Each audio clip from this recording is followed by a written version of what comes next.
Welcome to the Democracy's College podcast series.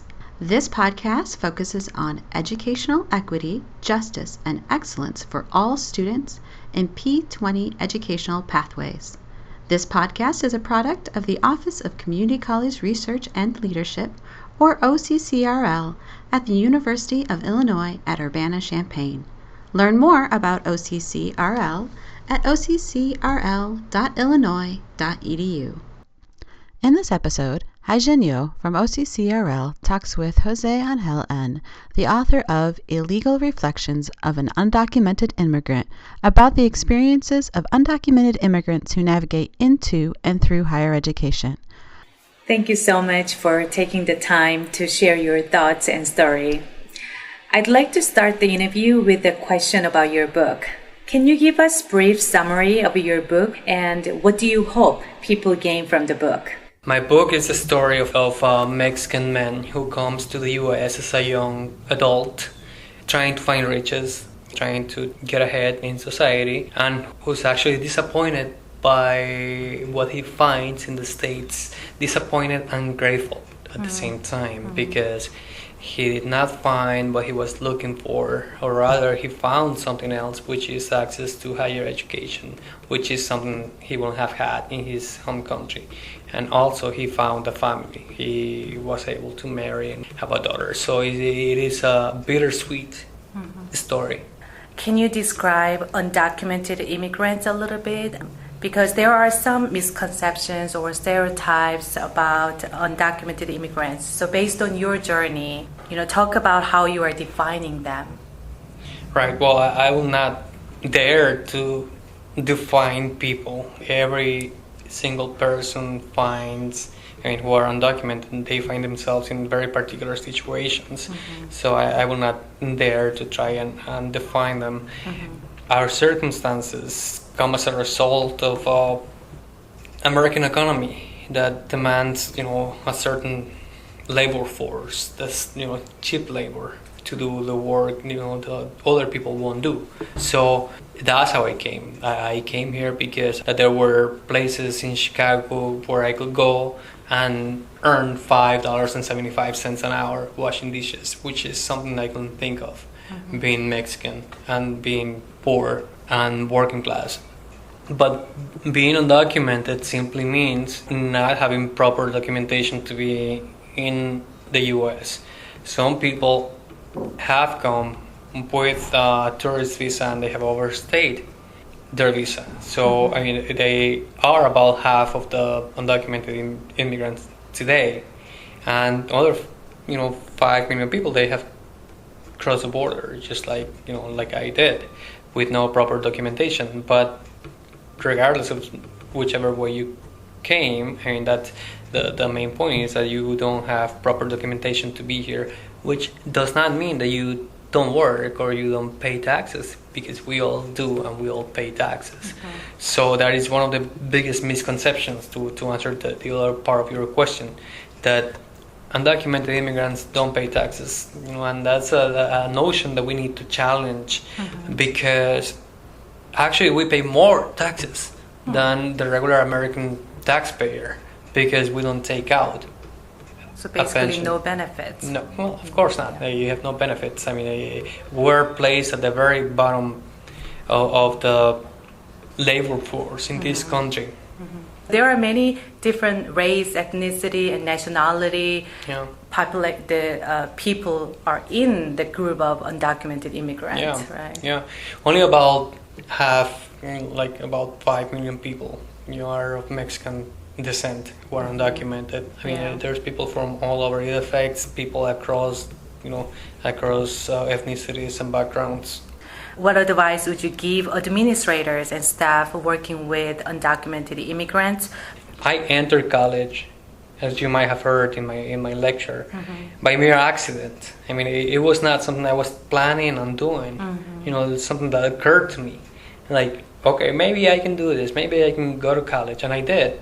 And I went, and that to me was something I couldn't believe. It was unbelievable because in order for you to go to college back in the place where I come from, you have to have certain financial stability. You have to pass some tests that are really difficult, and before that, you have to go through high school, which I didn't go to. So all of those things combined, just made me think that it was not possible for me to go to college.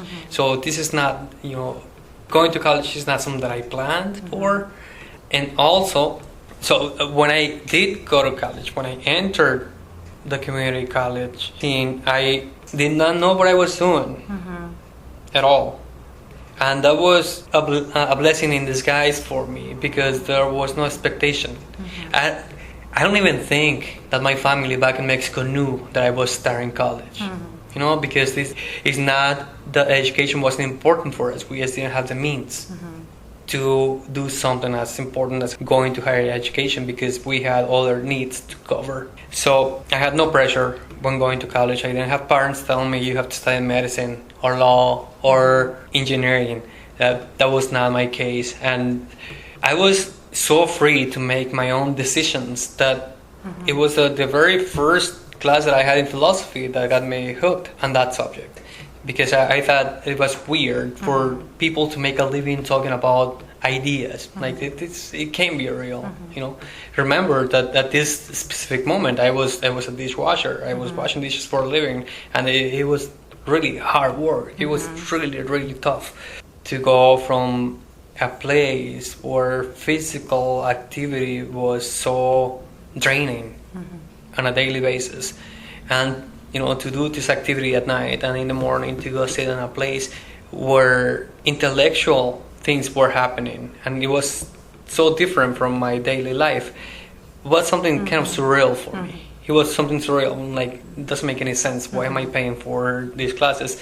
But I continued and I went, and since I didn't have anybody to advise me, I'm like, okay, so I'll study this. In fact, I received a letter at some point that said, okay, so you need to come see your advisor, who's gonna tell you, who's gonna kind of show you some pamphlets on the 4-year university that you can go to eventually. And that was weird. And I'm like, so I have to go somewhere else now? Why can't I just stay here? I don't like this place. Why do you want me to go somewhere else?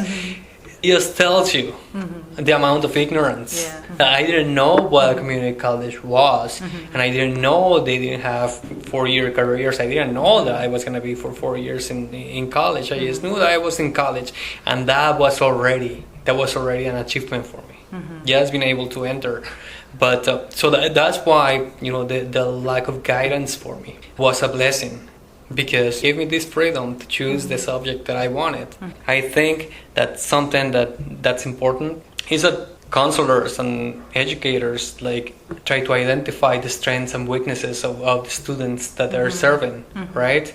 And try to lead them towards the right path, the right career that's a good fit for them, right? You can't just tell a person, oh, well, maybe, you're doing well in biology. Maybe you can study medicine, which, you have to take into consideration where this person is coming from, what his possibilities are of going on a career that's going to take 10 years of preparation and work and all that. And maybe, the financial support is not there for him or her to take on such a career. Or maybe there is, maybe if this person is so determined to do it that they'll find a way to do it.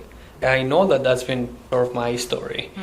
Take the time, right, to explore, to learn about the person, the individual, his circumstances, what his aspirations are, for sure, but also his circumstances, economic and social.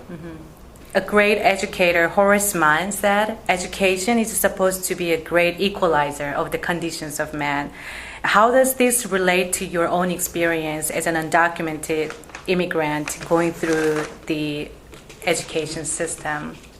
I was saying on my presentation earlier, I spoke about a person for whom I have a tremendous amount of respect, José Vasconcelos, a Mexican philosopher, right, who came to the U.S. And, he was at the University of Chicago, and he was an exile, and he had such an interesting life. he became an exile because he belonged to the political opposition in Mexico, so he was being persecuted, right? He was one of the leading intellectual figures during the revolution, which means that he already belonged to a different class of people. He belonged to the upper middle class of Mexican society, so he had this advantage over other people. And when he came to Chicago many years later, he was able to just teach at the University of Chicago. So there is a whole tradition of Mexican authors coming to the States to lecture or to study. They've been doing that for over 100 years, for more than 100 years. And they've also been bringing their children to study to the U.S. for over 100 years. People like me, people who come to do work like constructing the railways or working in the fields or in factories, the meat packing industry. We've also been coming here for about 100 years since from the revolution, and only now, during the last 10 years or so, I can't remember. All different states have different dates when they pass laws allowing undocumented children to come to university. Only now are we seeing that change, and it's really a paradigm shift because historically the people who have had access to higher education who are Mexican, not Mexican Americans, that's a great difference, who are Mexican by birth, have not had access to higher education. They finish high school, many times they don't finish high school and they just drop out. That quote that you read is totally, is totally right. I mean, now that we have access to higher education, I feel that I'm capable of having a conversation with those authors, those intellectuals of Mexico, and I can talk to them about our condition here the same way that I can talk to the intellectuals in the U.S. because this is what education has done for me. It is an equalizer, a social equalizer. Yes. Tell us about possible educational pathways of undocumented student immigrants can follow. I honestly have made my way through higher education by paying my way, my way through it, by working 2 or 3 jobs in order to pay my tuition. And I understand that it's difficult, it's hard, but you have to make the necessary sacrifices in order to get where you want to be. So that's what happened to me, and that also led me to live a very antisocial life. Because of that, I became increasingly more and more isolated the more I the more I study and spend time with books rather than with people because of the same reason. Now, I think one of the things that students have to see is that they have to seek advice of people who have gone through a similar experience and to see that it is a lot of work.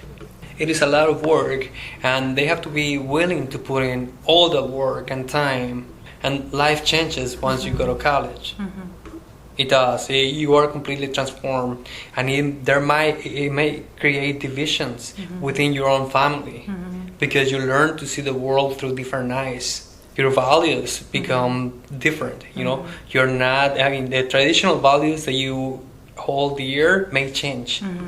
They may be challenged. Yes. And that's a good thing, because you start understanding that the world is a very complicated place. For people who haven't been to college like me, it was something difficult to watch and learn and go through. But my consolation was that I was becoming a more mature person than I would have been if I hadn't gone to college. Now, economically, that's where things get more complicated for many people because I don't think currently undocumented people can get financial aid. So you have to be creative and you have to know your possibilities, but also your limits. So you have to find that delicate balance to see how much you can do. Maybe you can go full time to college. Maybe you can just go part time. And you also have to think about your priorities, where it's more important to you, investing in your education or in other things that are important to you. How important is policy like DACA or any funding policies to help pursue your educational journey? Right. I mean, that's a question for legislators. Yes. Right? I mean, Yeah. what are you going to do? You have this problem. I mean, I presented myself today before this community of educators and students, at Illinois, saying, I am this problem. I have inherited this problem. I have become your problem. How are you going to solve it? How are you going to help solve this problem? And what I said is you have to pressure the people who represent you in Congress so they can make changes, because you are not dealing with something that with an abstraction. You are dealing with the lives of people, 11 million people. Yes. You are dealing with all of us, and we all have needs, and we are members of your society, and we contribute to it. Your children have played with my children. And this is becoming a more complex and rich society because there's people from all over the world, contributing to it. From whatever angle you want to see this problem, be it social, human, economic, the only thing that makes sense is legalization for the 11 million people, for all 11 million people. So when you have people coming and trying to destroy the very fine threads that are keeping people going to college, it's like it doesn't make any sense financially, humanely for sure. It doesn't make any sense socially whatsoever to do anything like this. So there's something else going on with those people. It is incumbent on legislators to be able to work something out, and to be smart about it. I'm very skeptical that anything is going to happen because I've been seeing this game play out for over 20 years. So this is not new. Nothing that's happening is new. So I think we need to keep fighting and to find a way to let those young people stay in college and be able to work. And we need to be smart. They need to be smart themselves. I mean, yesterday I saw this rally where Nancy Pelosi was about to talk about the DREAM Act, and and they wouldn't let her speak. The Dreamers will not let her speak. They were just shouting and shouting and shouting. And the problem, I mean, I understand the anger and the passion, especially if you have parents or siblings who have been deported or who are on the verge of being deported. That's your family. That's who you are. You can't do that. So I understand the anger. At the same time, I think there's got to be a smart way of redirecting that energy. Because if the Democrats don't vote for you, who's gonna do it? If you don't build those alliances, then who's gonna, we've already seen what the Republicans are capable of doing. So if you don't operate in a sort of strategic way and take a step back and look at the big picture, then it's hard for me to see how they're gonna get anything done. I mean, the one thing that I'm certain about is that they're not gonna be able to shout their way to legalization. That's not going to happen. Another problem that we have right now, right, with affirmative action being challenged in many different places, and I understand that people feel furious by affirmative action many times, but you have to understand that the people who benefit from affirmative action, many times, they're like me. People whose parents are working 2 jobs just in order to make ends meet, and it is a very difficult topic because when you talk about affirmative action, you also have to think about white Americans who are poor and who might not be getting the same access to education because some people of color might be. So I mean, it is a very complex issue, but one that we, as rational people, should be able to deliberate and not simply just cut off completely, right? So if you want to give access to education to people, we can, and we should, and we must. That given all your experiences, what advice do you have for students who are starting similar path like you? Be persistent. be persistent and work. That is what we need to do. And also, not only that, we're not robots. Follow your passion. If you can find something you're truly passionate about, and you can find a way to make it work for you within academia, then the blessings will be many. Yeah. Thank you so much for taking your time and the great insight about this issue. And then thank you for being brave. Thank you. Yeah, well, thank you for having me today. Yeah, thank you. All right.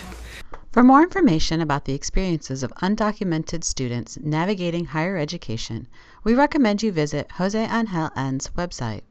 For more podcasts, links to today's recommended resources, or to share your comments and suggestions, visit OCCRL.illinois.edu/democracy or send them via Twitter at OCCRL. Tune in next month when Dr. Ebony Zamani Gallagher from OCCRL talks with Dr. George Reese, the Director of the Office of Mathematics, Science, and Technology Education at the College of Education at the University of Illinois Urbana-Champaign, about equity in mathematics education. Background music for this podcast is provided by DubLab. Thank you for listening and for your contributions to educational equity, justice, and excellence for all students.